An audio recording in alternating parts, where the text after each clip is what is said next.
Hello everyone and welcome back. I'm your host, Veteran Mountain Man. And today we are going to actually discuss some of the designs out there on non-locking standard folding pocket knives.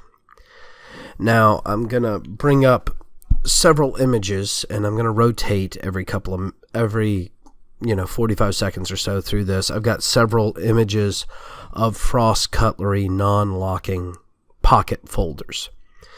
And mostly what I'm wanting to do is let you guys see some of the different blade geometry designs, let you guys see some of the different handle designs, and give you some discussions on what you should be looking for in a good non-locking folding pocket knife. Now, one of the things you want to look for is comfort in the hand. There are several different designs, many actually different designs, from the canoe style, which has a rounded bolstered end and kind of a squared back, to the Texas toothpick or the Spanish rib tickler, which has this kind of pointed bolster on one end and a rounded on the back with kind of a swept handle and a clip blade. You've got, boxy ones like the Stockman and the Cadet from Buck. You've got rounded bolsters with sweeping edges or curved edges in the scales. All of these different designs give different feels in the hand. And so when you're looking at buying a non-locking folding pocket knife, one of the things you want to do is make sure you can actually get a feel on the design if you've never held it before, and kind of see how it feels in your hand. If it's one that opens from both sides, try it from both sides.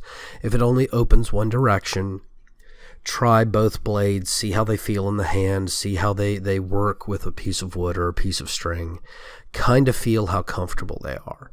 Also, when it comes to scale material, you want something hard but not brittle. I usually recommend either real wood or bone, or the synthetic polymer that Buck uses and Case uses. Now, Frost Cutlery has got a pretty good synthetic polymer that looks like synthetic bone and horn, and it's not bad for an inexpensive knife. Frost Cutlery usually runs about $5 to $8 if you buy a bag of them from, say, Cutlery Corner, which is the home shopping network. And I mean, some of the images that you're seeing here on the screen are out of a grab bag set from a Frost Cutlery set. I bought 12 folding pocket knives for like $60. And so I got quite a few options just so that I could show you guys several different styles on the screen while I talk about these. One of the things that you will want for your non-locking folding pocket knives is sewing machine oil or a good weapons or sword oil, because you'll want to be able to insert it into the knife after cleaning it. And a lot of times what you'll do to clean it is you'll boil it for 5 minutes in boiling water to get all the dirt and debris out of it, then oil the knife and open it up. Now, you need to be careful because some of these cheaper knives, like the Frost Cutlery stuff, I would realistically just recommend you throw it away and buy a new one. If it's under $25 for the folding pocket knife, it's probably not worth cleaning. You're not likely to get a good clean on it. You're also not likely to get a good functionality afterwards. If it's one of the Bucks or the Cases or one of the more expensive ones, $30, $40, $60, $100, go ahead and clean it up. Because getting the rust off there and re-oiling it, it'll usually work just like it did the first time you pulled it out. Now, make sure you know how to keep your blade sharp. Keep your pocket knife sharp. Check it every couple of days. Make sure you keep that edge on there, because the last thing you want to do is pull your pocket knife out and find out that your edge is dulled, especially if it's one like these Frost Cutlery or one like, say, the Cadet or the Stockman, which uses a stainless steel blade. Those blades tend to dull fairly quickly, usually every few weeks to a couple of months, and you'll want to sharpen them up on a regular, steady basis to make sure that they're good and clean and sharp.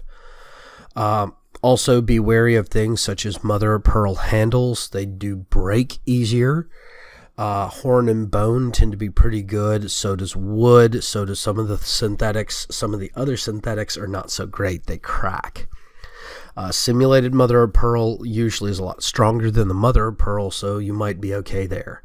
What you really need to do is make sure you do your research before you make your final purchase if you're going to spend more than, say, $5 on the knife.